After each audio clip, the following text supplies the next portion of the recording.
My name's Andy, and for the next 6 weeks I'm going to be backpacking around Southeast Asia.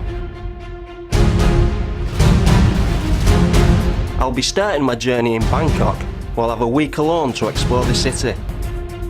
It's just awesome. Then I'll be joining a G-Adventures tour and we'll explore the rest of Thailand, Malaysia and Singapore, covering a distance of around 3,000 kilometres. So if you want to know what it's like to go backpacking in Southeast Asia, don't go anywhere. There's going to be temples, there's going to be beaches, there's going to be jungles and epic cities.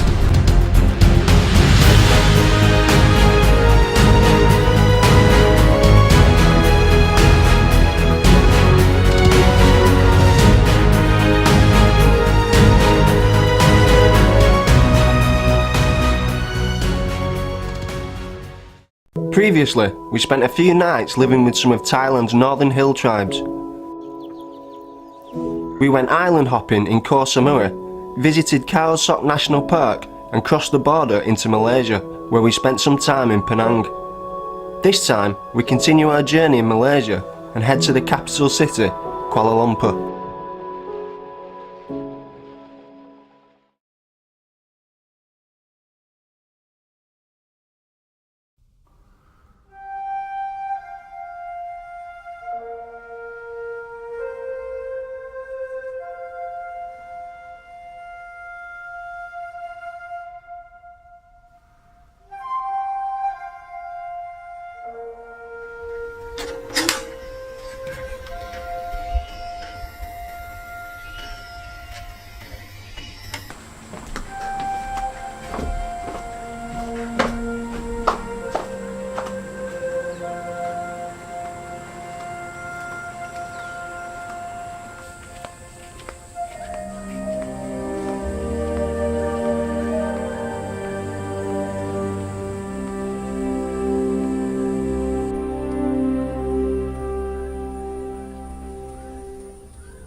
So, we've reached our next destination. We've arrived at a wonderful little lakeside village called Chedora Lake.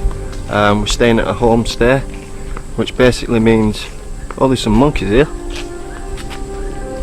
Yeah, we're staying at a homestay, which basically means we're going to live with a local family for the evening. They'll cook for us, they'll show us around, they'll show us the village, and it's a beautiful place. So we're going to go and do some kayaking and explore a little bit. I'm just going to go and say hello to the monkeys. Hey monkey monkey. I don't think they're being very playful.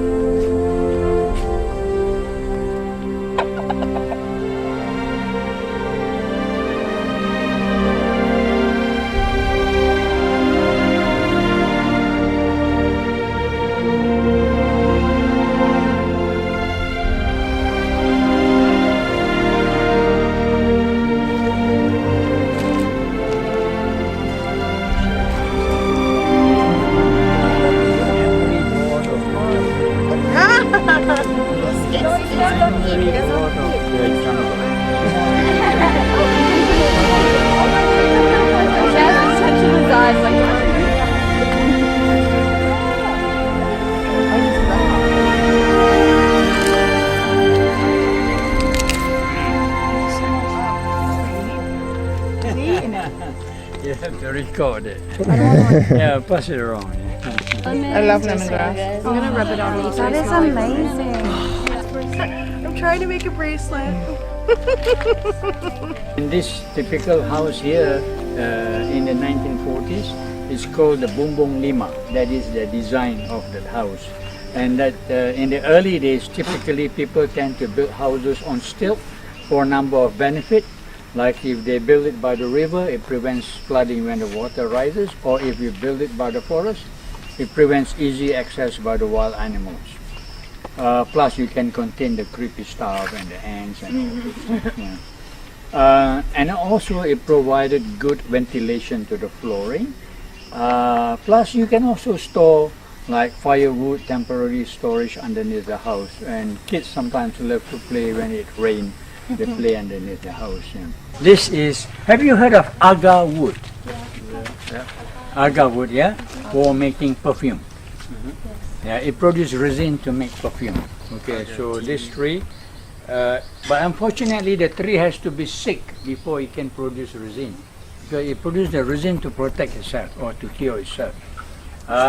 So normally a 25, 26-year-old tree, which is this tree, is sick and it has some resin. And that resin can be quite expensive. A kilo can be around 30,000 US. Wow. Yeah. So looks like I can plan for a long holiday. In the early days, the man is supposed to protect the ladies, whereas the ladies just walk oblivious of any danger. But of course, nowadays it's easier for the man to run off quickly. Yeah, leave the women behind. Okay, a sarong is a tube. Okay, so you open up, if you can find the seam, the first move I consider like a temporary. Okay? So spread out like that, the first move without dropping the center. Now use your fingers to give it a wrap around.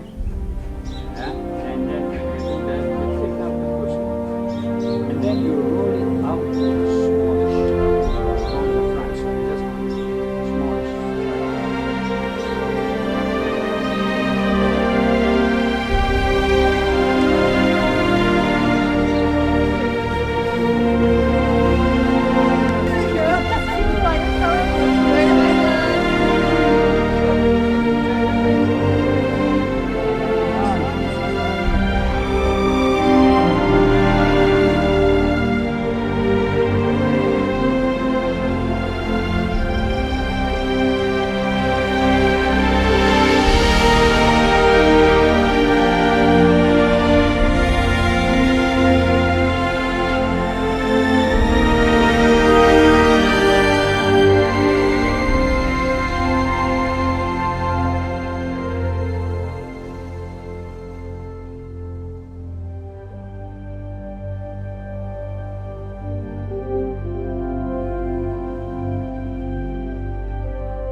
After spending the night at Chendero Lake and learning about traditional Malay culture, we had one more stop to make before heading to the capital.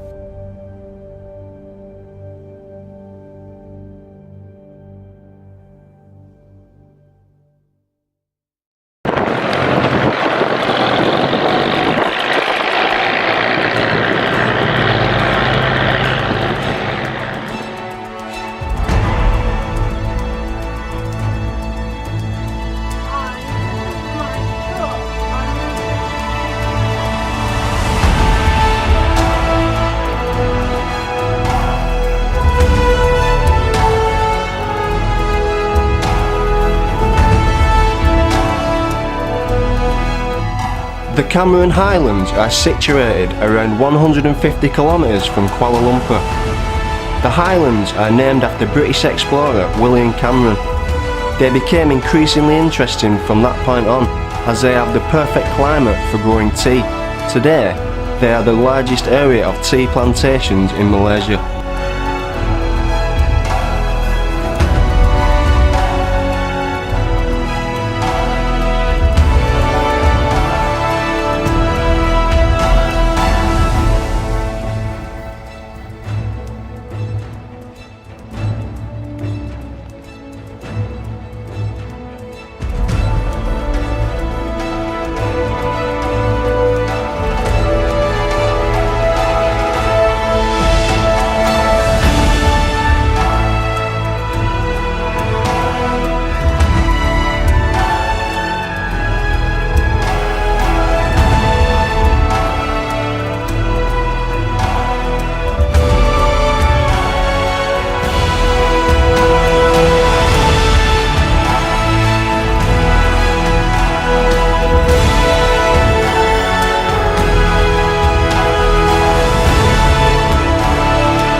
Kuala Lumpur is the biggest city in Malaysia and also the country's capital. It's home to around 1.8 million people, and from being a modest settlement in earlier times, Kuala Lumpur has turned into one of the most progressive cities in the world, with a diverse mix of ethnicities such as Malay, Chinese and Indian. I'm in Kuala Lumpur and it's Christmas!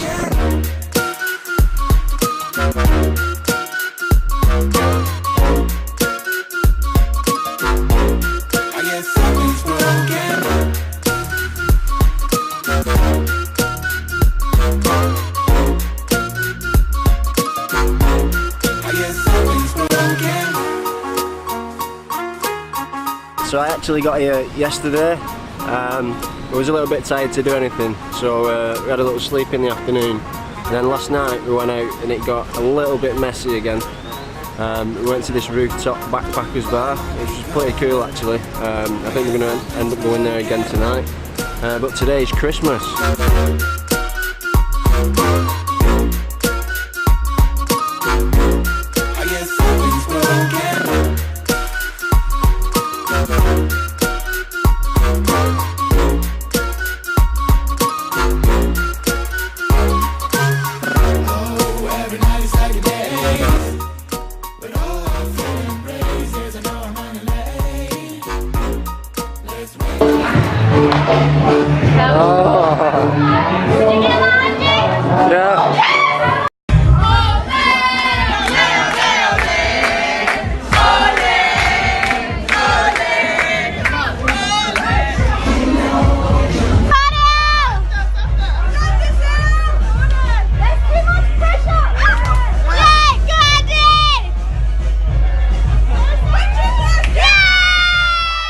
This afternoon I'm just going to have a walk around the city. I think I'm going to go and check out the bird sanctuary, and I want to go inside the mall, the Petronas towers, just to say that I've been in there.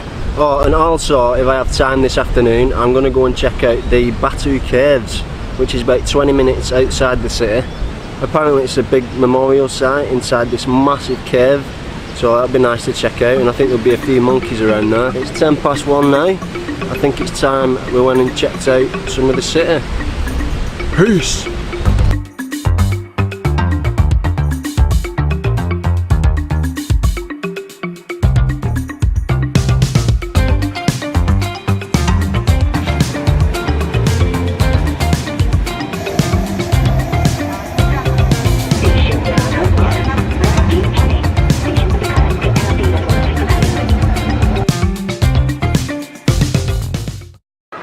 So this is the Petronas Towers shopping mall, and it's absolutely massive.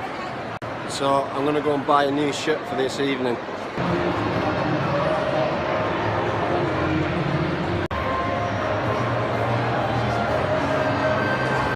Jesus Christ, it's busy. I'm getting out of here. Oh, sorry. Move, bitch, get out the way.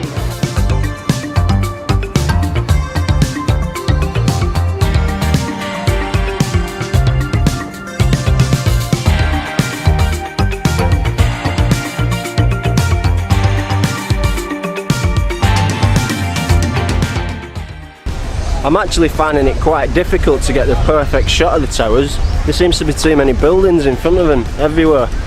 I might have to go like way away from it to get it in frame.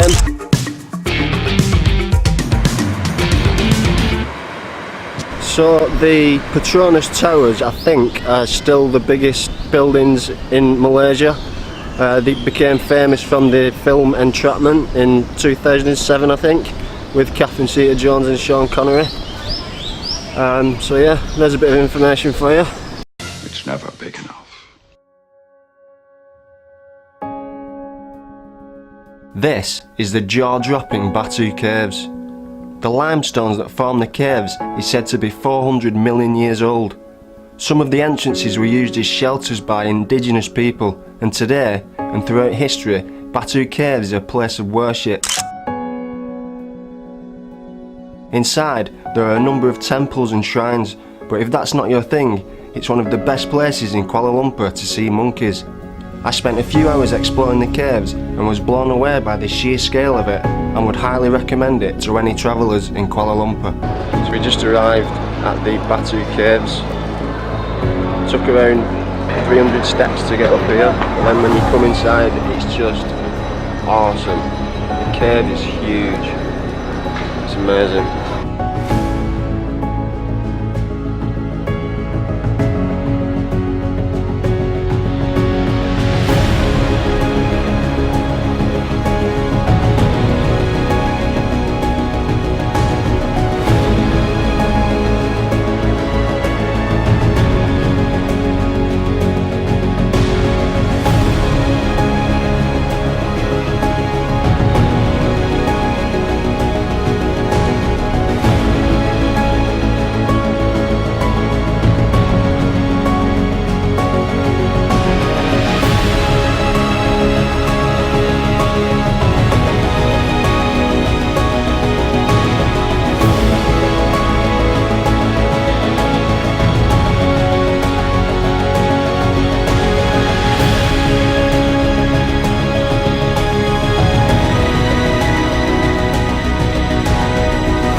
After spending Christmas in Kuala Lumpur, it was almost time to move on to our final destination, Singapore.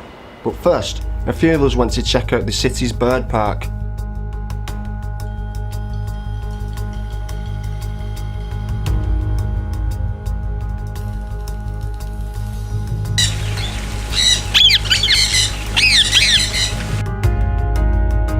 The KL Bird Park is home to 3,000 birds representing more than 200 different species in a huge enclosed area.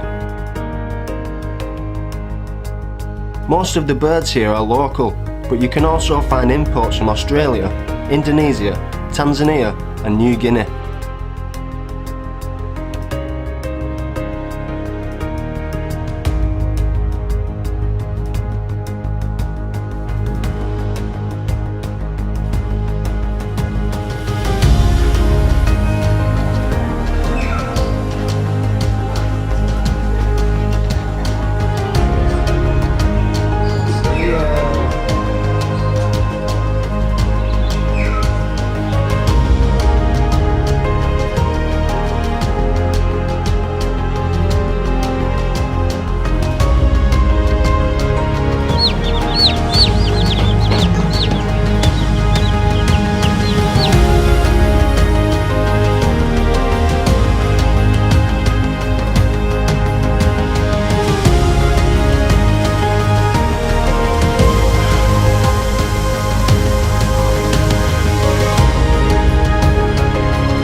Next time, we head to Singapore.